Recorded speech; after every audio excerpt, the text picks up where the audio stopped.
ओम।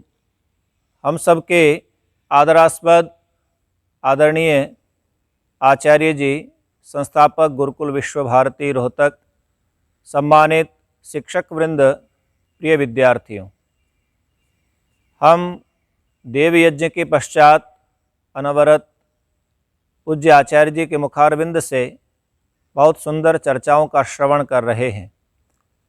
गत शनिवार के दिन पूज्य आचार्य जी ने हम सबको बतलाया कि विनम्र होने से किस प्रकार से व्यक्ति सुखों को प्राप्त करता है, और जब सुखों की प्राप्ति होती है तो उन सुखों से आनंद की ओर बढ़ने का प्रयास किया जाता है।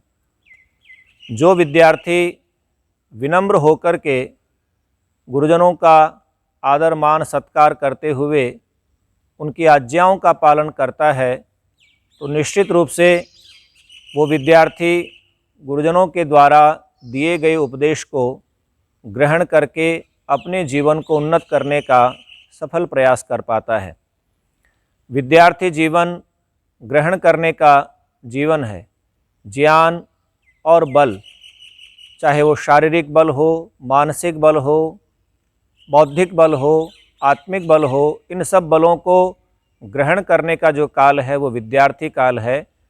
और बड़ी सुगमता के साथ, सरलता के साथ आचार्य जन के उपदेशों को मानते हुए और उनके अनुसार जीवन को चलाते हुए आगे बढ़ेंगे तो निश्चित रूप से लाभ होगा।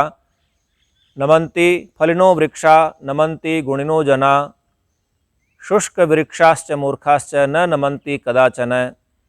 इतना सुंदर उदाहरण हमारे समक्ष प्रस्तुत किया प्रकृति के साथ जोड़ करके कि जिस प्रकार से फलदार वृक्ष फल आने पर अपने फलों को देने के लिए आतुर हो जाते हैं, उसी प्रकार से विद्या को प्राप्त करके विद्यार्थी अपने आप को विनम्र बनाए। विद्या ददाति विनयम, विद्या विनम्रता को, नयशीलता को प्राप्त करवाती है। तो इस प्रकार से हम अपने जीवन को यदि उच्च स्तर का बनाना चाहते हैं तो इन उपदेशों को अपने जीवन में धारण करके निरंतर आगे बढ़ते रहें।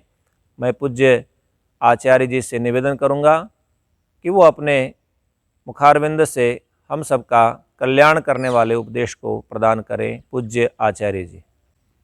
विद्यार्थियों की सर्वविध उन्नति के लिए समर्पित श्री आदरणीय आचार्य नंद किशोर जी, अनुभवी एवं कर्तव्य पालक अध्यापक गण तथा प्यारे ब्रह्मचारियों, नीतिकार कहते हैं, प्रिय वाक्य प्रदानेन सर्वे तुष्यन्ति जन्तवः, तस्मात् तदेव वक्तव्यम वचने का दरिद्रता। मीठे वचन बोलने से सभी जंतु, चाहे वो मनुष्य हैं चाहे वो पशु पक्षी हैं, सभी खुश होते हैं, तुष्यन्ति प्रसन्न होते हैं। तस्मात् तदेव वक्तव्यम, इसलिए हम उसी प्रकार मीठा ही क्यों ना बोलें। वचने का दरिद्रता, मीठा बोलने में भी क्या कोई गरीबी आती है या कोई धन खर्च होता है, इसलिए हम वाणी को मीठी बना करके प्रयोग करें। लेकिन हम देखते हैं सामान्यतया कोई सोचते हैं कि क्या है, वाणी बोलने के लिए भगवान ने दी है, बोलना चाहिए, जो मन में आया सो कह दिया। तो ये जो बिना सोचे समझे वाणी का प्रयोग है, यही अनर्थों का मूल है। संसार में देखने में आता है आधे से अधिक झगड़े वाणी के कारण से होते हैं। जितने दंगे फसाद, वैर विरोध, मन मुटाव, मार काट, जो कुछ भी होते हैं, अधिकतर वाणी के दुष्प्रयोग से होते हैं। कौवा काका धन हरे, कोयल किसको दे, एक वाणी के कारणे जगवैरी कर ले। कौवा किसको क्या देता है, न कौवा किसका क्या हरता है, और कोयल किसको क्या देती है। कौवा केवल एक वाणी के कारण से ही सारे जग को बैरी कर लेता है।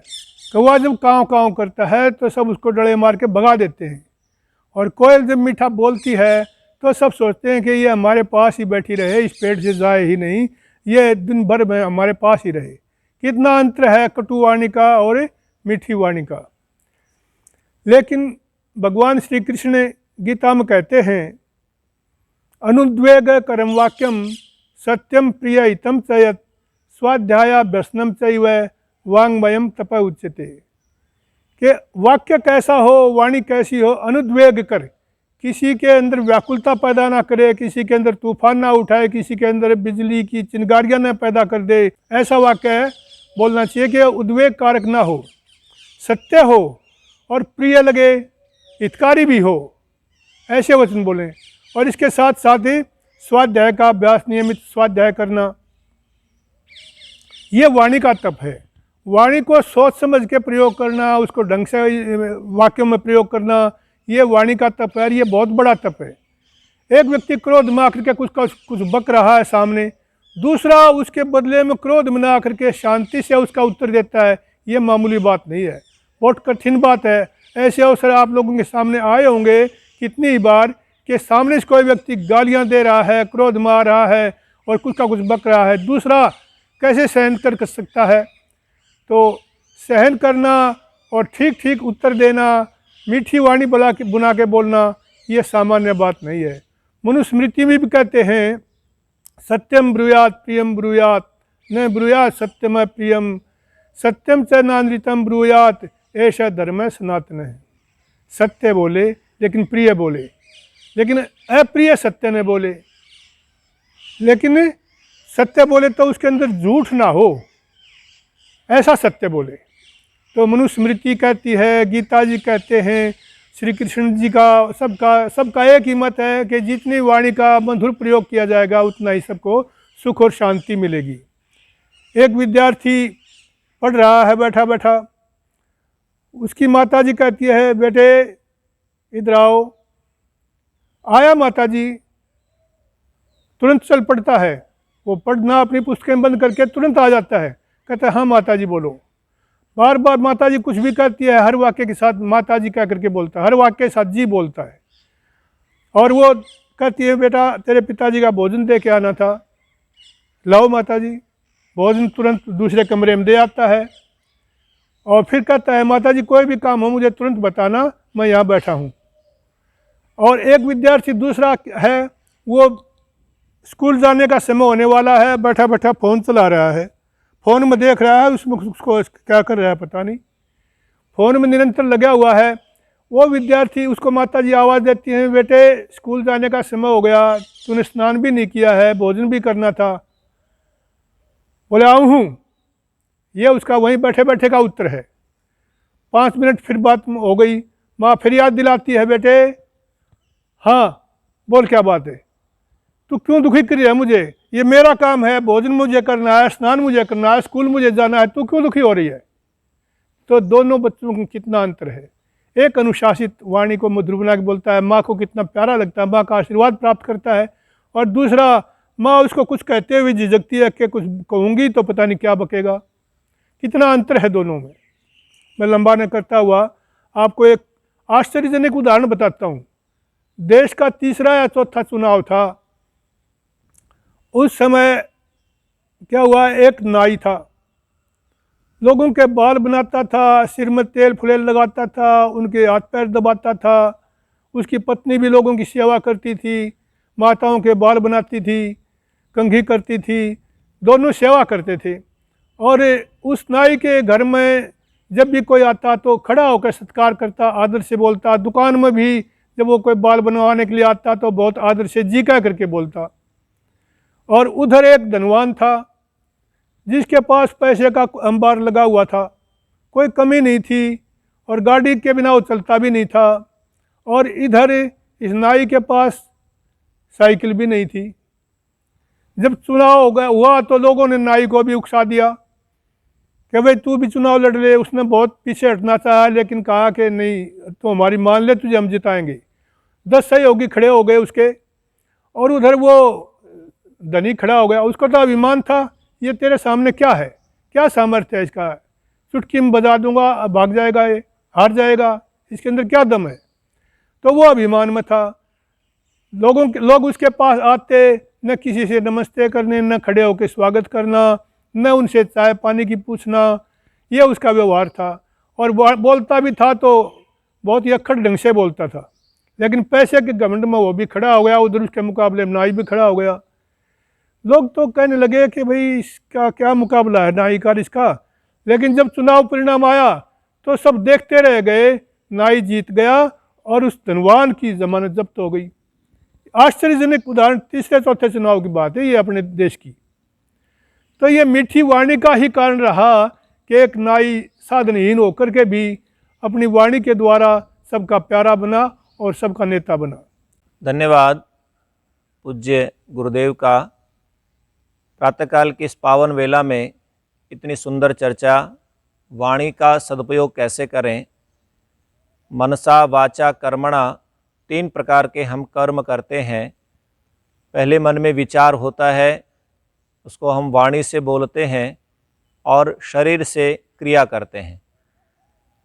तो मन में किया हुआ विचार, अच्छा विचार पुण्य की ओर ले जाता है, गलत विचार पाप की ओर ले जाता है। इसी प्रकार से वाणी के द्वारा बोला गया अच्छा या बुरा पाप और पुण्य का अर्जन करवाता है। हम प्रतिदिन प्रार्थना करते हैं ओम वाक वाक यशो बलम, कि हे परमात्मा मेरी वाणी यश और बलवती हो। तो यश कैसे प्राप्त करेगी? जब हम मधुर बोलेंगे, मीठा बोलेंगे, वचनों में कड़वाहट नहीं होगी, किसी के सम्मान को हम ठेस नहीं पहुंचाएंगे, तो इससे हमारी वाणी बलवती होगी। और जब हम सत्य बोलते हैं, गलत का प्रतिकार करते हैं, असत्य का प्रतिकार करते हैं, तो वाणी बलवती होती है। तो वाक वाक यशो बलम जो हम प्रार्थना करते हैं तो उसको आचरण में भी लाएंगे तो निश्चित रूप से हमारा कल्याण होगा। ओम वांग में आस्यस्तु, हमारी वाणी निरंतर बलवती हो और इसका हम शुद्ध रूप से प्रयोग कर सकें।